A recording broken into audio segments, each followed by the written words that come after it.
अस्सलाम वालेकुम। कपड़े सिलाई में खुशामदीद। आज मैं आपको प्रोफेशनल तरीके के साथ फ्रंट पे बेल्ट और बैक पे इलास्टिक लगाना सिखाऊंगी और साथ ही साथ आप लोगों को मैं इलास्टिक की लगाने का फार्मूला बताऊंगी हर साइज़ के लिहाज से। एक होती है ऑल अराउंड इलास्टिक लगाना और एक होता है कि फ्रंट पे हम लगाते हैं बुकरम इतने हिस्से पर और बैक पर इलास्टिक होती है, और एक तरीका होता है कि जिसमें फुल फ्रंट पर बुकरम और बैक पर इलास्टिक लगाई जाती है। ऑल अराउंड का फार्मूला भी बताऊंगी, और जो ज़्यादातर चलता है कि फ्रंट पर 10 से 12 इंच का बेल्ट ये बुकरम लगाया जाता है और बैक पर बाकी इलास्टिक लगाई जाती है। सबसे पहले तो आपने जिसके भी इलास्टिक लगानी है उसकी कमर का साइज़ ले लेना है, यानी कि वो हिस्सा पेट पर जहाँ पर इलास्टिक बांधते हैं तो वहाँ का लेके ऑल अराउंड में आपने साइज़ करना है। फ़र्ज़ करें कि अगर किसी का ऑल अराउंड में आया है 38 इंच, 38 इंच नाप आया है जहाँ पर वहाँ उनकी इलास्टिक बांधी जाती है, तो आपने क्या करना है 38 में से 11 इंच माइनस कर देना है। 11 इंच माइनस करेंगे तो ये बनेगा 27 इंच, या इस तरह से कर लें आप। 38 है ना, ये वाली जो इंची टेप है आपने 38 पर रखनी है। यहाँ पर जहाँ पर 11 आए, ये देखिए यहाँ पर 11 आ रहा है तो यहाँ पर 27 इंच, तकरीबन 26.5-27 इंच बन रहा है। तो आपने क्या करना है 27 इंच की इलास्टिक जो है वो कट कर लेनी है। जितना भी वेस्ट का साइज़ आए आपने ना तो ढीली छोड़नी है इंची टेप, ना बहुत टाइट रखनी है, नॉर्मल रखनी है कि बस जिस्म के साथ ये लगी रहे खड़ी। 11 इंच कम करके लगाएंगे। लेकिन अगर आप चाह रहे हैं कि फ्रंट पर बेल्ट आ जाए इतना और बैक पर इलास्टिक लगानी है, तो उसका क्या फार्मूला है और से समझना है। बहुत सारे लोग जो है ना वो गलत बताते हैं। फ़र्ज़ करें कि अब इस वेस्ट के लिहाज से मुझे जो इलास्टिक चाहिए वो चाहिए यहाँ पर 24 इंच। मुझे इलास्टिक चाहिए 24, 12 और 12 24। इनकी वेस्ट के लिहाज से मुझे 24 इंच की इलास्टिक चाहिए जो मैं ऑल अराउंड लगाऊंगी। यहाँ से कट कर देते हैं इतनी। अगर मैं ऑल अराउंड लगाती तो इतनी ही लगाती, लेकिन अगर मुझे क्या करना है, मुझे फ्रंट पर बेल्ट लगाना है। बेल्ट कितना लगाना है वो आपकी मर्ज़ी पे डिपेंड करता है। स्मॉल साइज़ है, एक्स्ट्रा स्मॉल है तो 8 इंच का लगा लें, मीडियम में 10, लार्ज तक 11 इंच तक या 12 इंच तक आप बेल्ट फ्रंट पे लगा सकते हैं। फ़र्ज़ करें कि मुझे 9 इंच का फ्रंट पे यहाँ पर बेल्ट लगाना है, 9 इंच का। मैं क्या करूँगी कि ये जो मेरा साइज़ होगा ना इलास्टिक का, जो ऑल अराउंड इलास्टिक का, इसमें से 9 इंच निकाल दूँगी। यहाँ पर ख़त्म नहीं हुई वही बात, आप लोगों ने छोड़ के नहीं जाना वीडियो को। 9 इंच इस तरह से। अब 9 इंच काट नहीं देना। अगर हम ये इतनी इलास्टिक काट देंगे और इसकी जगह पर बेल्ट लगा देंगे, यानी कि ये वाला जो बुकरम वाला हिस्सा है ये इसकी जगह पर लगा देंगे इसको कट करके, क्योंकि फ्रंट पे मैं चाह रही हूँ बुकरम लगे, तो क्या होगा कि जो बुकरम हम इसकी जगह पर लगाएंगे वो तो खींचेगा नहीं, जबकि ये तो स्ट्रेच हो रही है। ये देखें बुकरम तो उतना के उतना ही रहेगा, जबकि ये जो है ये देखें कितनी स्ट्रेच हो रही है, मज़ीद तकरीबन 4-5 इंच तक मज़ीद स्ट्रेच हो रही है। तो आपने क्या करना है, इसका मज़ीद हाफ़ कर लेना है।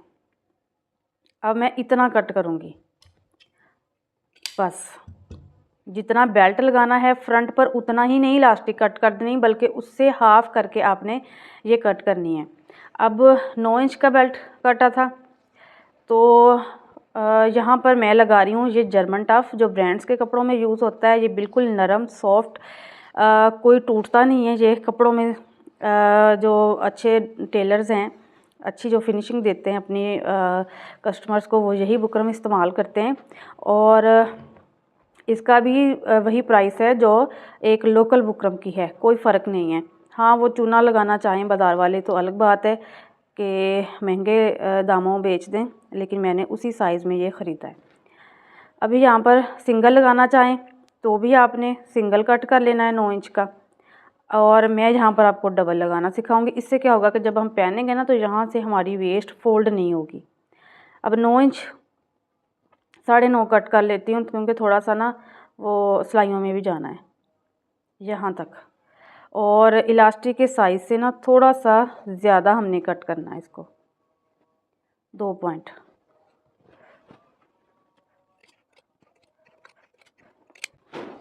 अगर ब्लैक बुकरम हो आपके पास तो आप यहाँ पर ब्लैक वाला बुकरम भी लगा सकते हैं। उसके बाद आपने क्या करना है कि जितना मार्जिन छोड़ा होगा 1.5 इंच का या 2 इंच का, मैंने 1.5 इंच का छोड़ा है। ये मेरी तकरीबन 1.25 इंच की इलास्टिक है, इसके हिसाब से मैंने 1.5 इंच का मार्जिन छोड़ दिया है। आपने 1.5 इंच के मार्जिन पर इस तरह से कपड़े को उल्टी साइड पर फोल्ड कर लेना, जिस तरह से ये किया हुआ है। 1.5 इंच का मार्जिन मैंने पीछे भी साइडों पर भी फोल्ड किया हुआ है। ये जो मैं तरीका अभी आपको बताने जा रही हूँ ये मैंने देखा था ईडन रोब के, उनके जो बॉक्स ट्राउज़र थे उन पर। उन्होंने तो वैसे ऑल अराउंड इलास्टिक लगाई हुई थी, लेकिन जो सिलाई लगानी है उसका तरीकाकार मैं आपको बताऊंगी कि हमने बैक की नोक को किस तरह से कवर करना है। अब यहाँ पर डबल बुकरम कर लिया, चिपकने वाली साइड बाहर की तरफ है, इसको हमने इसके बीच में रखना है और यहाँ पर स्टिच लगा देना है। फिर इसको पकड़ना है, इसके बीच में रखना है इस तरह से, यहाँ पर हमने स्टिच लगा देना है। तो यानी कि जो इलास्टिक हमने कट की उसी तरह से हमने अपने बुकरम को ये अटैच करना है। और ये देखिए थोड़ा थोड़ा जो है ना ये बढ़ा हुआ है, यहाँ से ये आपने बढ़ा के रखना है, बराबर नहीं रखना, क्योंकि इस पर हमारी सिलाई आएगी और बाद में इस पर हमारी इलास्टिक से हटते हुए हमारी सिलाई जाएगी। अभी मैं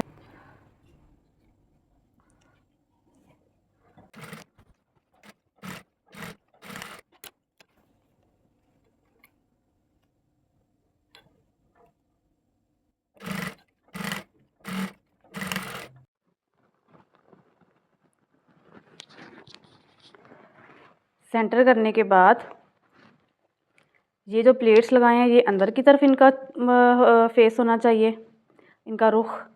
और ये जो सेंटर है हमने यहाँ पर रखना है, इस जगह पर आसन की सिलाई में, आसन की सिलाई। और ये निशान हमारा सेंटर में होना चाहिए और इस तरह से अब हमने पलटना है। ये चीज़ भी इस क्रीज़ के अंदर रहनी चाहिए।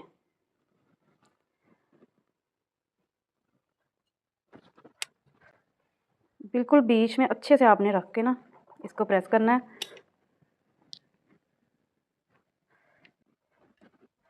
क्योंकि चिपकने वाली साइड जो है वो ऊपर है, वो उधर से नीचे की तरफ है, तो ऊपर से कपड़े के साथ चिपकेगी, नीचे से भी कपड़े के साथ चिपक जाएगी।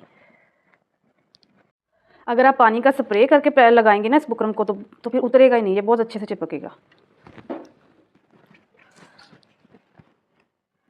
यहाँ से फोल्ड करना है कपड़ा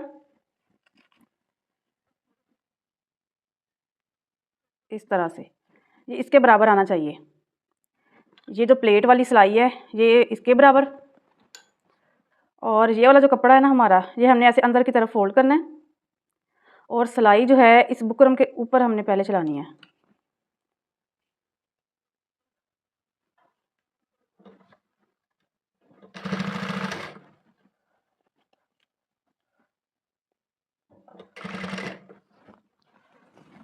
यहाँ से मोड़ेंगे,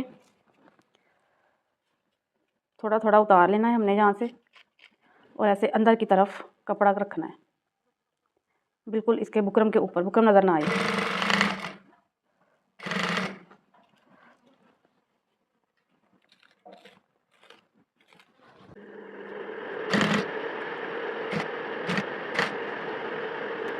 अब ये देखें, ये जो बुकरम जहाँ पर ख़त्म हो रहा है ना बिल्कुल यहीं पर ला के हमने मशीन रोकनी है, एंड पर नहीं, थोड़ा सा 2 पॉइंट पहले तक।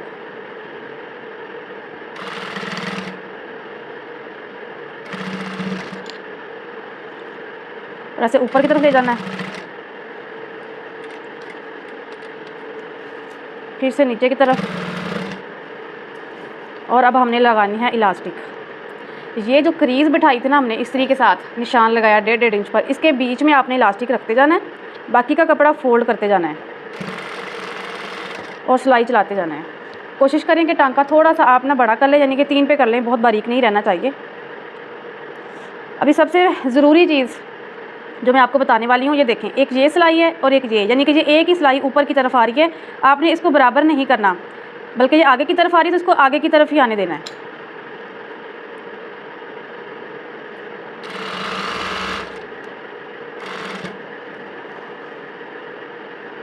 फिर से इलास्टिक हमने क्रीज़ के बीच में रखनी है, बाकी कपड़ा अंदर की तरफ फोल्ड करना है और यहाँ पर लगानी सिलाई।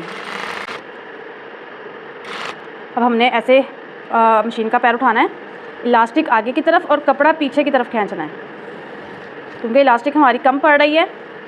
इस तरह से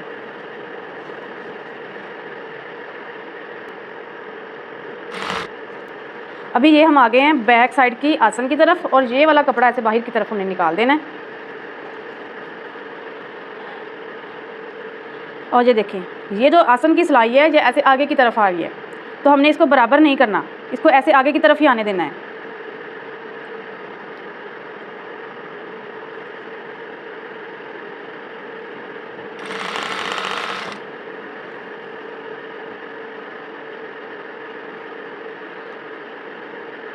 इलास्टिक आपकी क्रीज में ही रहनी चाहिए।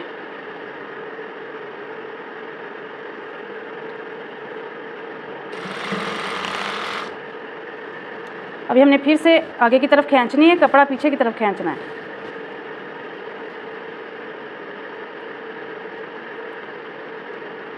अभी फिर से क्रीज के बीच में इलास्टिक रखनी है। ये इतनी डिटेल के साथ मैं सिर्फ बिगनर्स के लिए बता रही हूँ।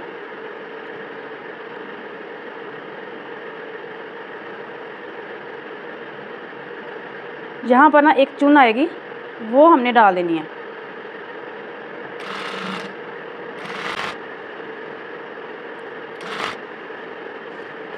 अभी ये दूसरी साइड की सिलाई है, ये भी बराबर नहीं आ रही। ये देखें, ये आगे, ये मेरी तरफ है, ये उस तरफ है, इसको भी ऐसे ही रहने देना है।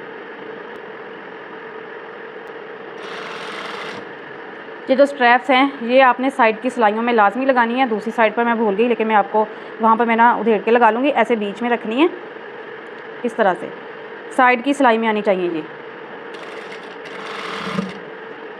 यहाँ से पक्का कर लेना है। अभी ये इलास्टिक बढ़ रही है, हमने क्या करना है, पीछे से कपड़ा आगे की तरफ लेके आना है और इलास्टिक को पीछे की तरफ लेके जाना है, ताकि ये सेट बैठ जाए। ये देखें, सेट बैठ गई। बाकी का कपड़ा ये देखें, कहीं कोई झोल नहीं आ रहा इस जगह पर, बिल्कुल बराबर बराबर आया।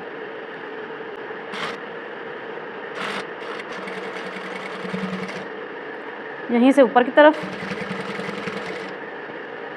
अब हमने ये जो हमारा बेल्ट है, इसके किनारे किनारे पर बुकरम के ऊपर सिलाई लगानी है। जहाँ पहले सिलाई लगाई थी वहाँ तक ला के रोक देना है, नीचे की तरफ लाएंगे बिल्कुल सेंटर में, इलास्टिक के सेंटर में। और ये वाली जो चुनट्स हैं अब हमने करनी है बराबर।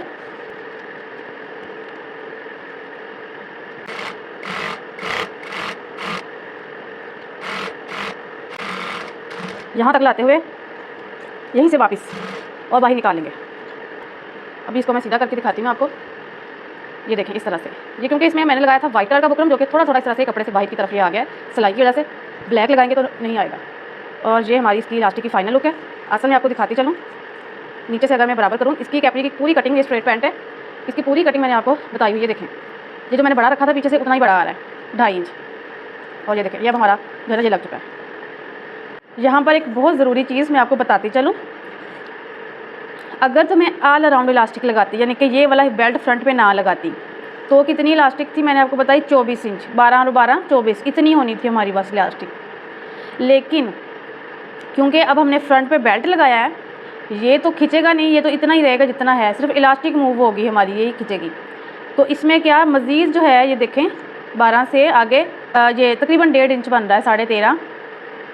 तो 1.5 इंच अब हमारा ये यहाँ से ज़्यादा है, क्योंकि ये फ्रंट पे बेल्ट लगा है। हमेशा ऑल अराउंड इलास्टिक का साइज़ और फ्रंट पे बेल्ट वाले जो हम इलास्टिक लगाते हैं बेल्ट के साथ, उसका साइज़ डिफरेंट होता है एक ही साइज़ के लिए। यानी कि अगर एक ही लड़की है, एक ही बंदी है, उसके आप एक शलवार बना रहे हैं कि जिसमें इलास्टिक आपने लगाई है ऑल अराउंड, और एक आप उसकी ही पैंट बना रहे हैं, बॉटम बना रहे हैं कि जिसमें आपने उसकी ये फ्रंट पे बेल्ट और बैक पे इलास्टिक लगाई है, हमेशा इस वाले को आपने बड़ा रखना है। 1.5 इंच खुद ब खुद ही बड़ा हो जाएगा, क्योंकि हमने ये इलास्टिक थोड़ी सी बढ़ा के काटनी होती है, जैसा कि मैंने पहले आपको डिटेल के साथ समझाया है।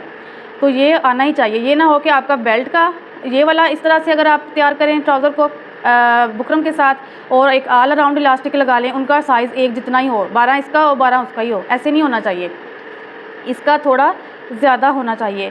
मैंने बहुत कोशिश की है कि डिटेल के साथ आप लोगों को समझा सकूं, फिर भी अगर समझ ना आए तो आप मुझे कमेंट करके पूछ सकते हैं। ये देखें, ये स्ट्रैप जो है मैंने इस साइड पर लगा ली, ये साइड की सिलाई में लगानी है। यहाँ पर इस साइड पर ये मैंने बनाई हुई थी, अभी मैं थोड़ा सा उधेड़ के तो उसको लगा लेती हूँ। इससे क्या होगा कि आराम से शलवार जो है ना इस तरह से पकड़ के तो हम ना टांग सकते हैं कहीं भी, वार्डरोब में भी, हैंगर के साथ भी, वॉशरूम में भी, तो ये गिरेगी नहीं। इसका फ़ायदा ये है।